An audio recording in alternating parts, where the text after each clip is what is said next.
Some places don't try to impress you, they simply exist loudly. This is roving Robin. Some places your body reacts before your heart does, some places make you relax, some places make you want to leave, and Chow Kit belongs to a third category. It attacks you first. I honestly thought 10 a.m. would be considered late. Turns out this place still feels like a battlefield.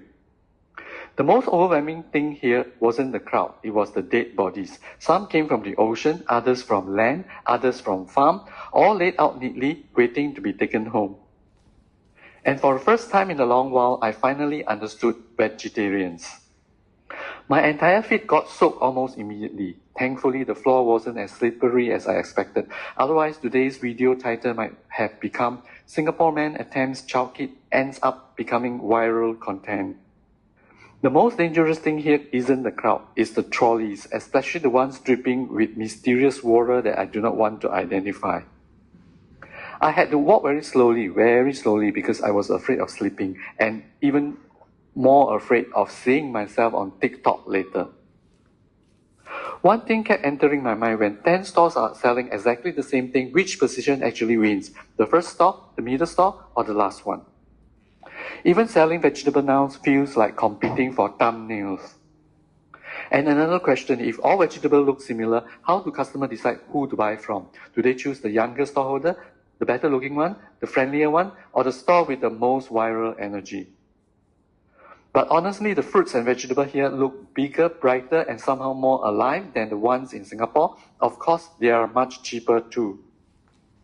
The vegetable section almost looked like an uncontrolled art exhibition. Chaotic, loud, but strangely beautiful. I almost wanted to applaud. And I realized something very shallow. I started liking the vegetable section more, mainly because my feet could finally remain dry there. But after walking longer, another feeling appeared. There seems to be more goods than customer. Supply clearly exceeds demand here, so what happened at the end of the day? What happens to everything unsold? Oddly enough, this became one of my favorite sections. The smell of herbs, dried seafood, spices, and old woods mixed together felt strangely comforting. The next day, while reviewing my footage, I noticed one storeholder quietly staring at me. Not in an angry way, more like, "Brother, I am YouTube creator too." Thankfully, he didn't suddenly wave at the camera, because from past experiences, that usually destroys the entire cinematic mode. My favorite store might actually be one of the stores selling chendol ingredient, because I genuinely love chendol. But I still don't understand why ready-to-eat desserts are positioned directly opposite raw meat stores. One side is dessert, the other side is dead bodies. My brain struggled slightly. And the strangest part is there actually is a newer market section nearby. It's cleaner, bigger, brighter, less wet, but somehow barely anybody goes there. There's even a newer food center beside it. It looks modern, comfortable, organized, but many stores were closed, and the open ones had almost no customers.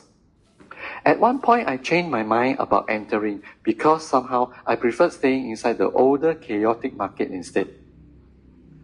Chow Kit is unpleasant to the senses, loud, wet, crowded, brutal, and yet it feels real. Nothing here is pretending, nothing feels curated, nothing feels designed for Instagram. It simply exists honestly. And maybe that's why it reminded me of childhood, back when my mother carried a rattan basket through old markets, bargaining with every storeholder, back when people still use catty and pounds. Mom knew exactly how much catty and pounds she was worth. This place is chaotic, exhausting, overstimulating, the kind of place modern shopping malls would never allow to exist. But somehow, I started liking it. Maybe next time I should come back before sunrise, because I have a feeling 4 a.m. Chow Kit might be complete madness. Roving Robin on the move, quiet observation at a corner of the earth.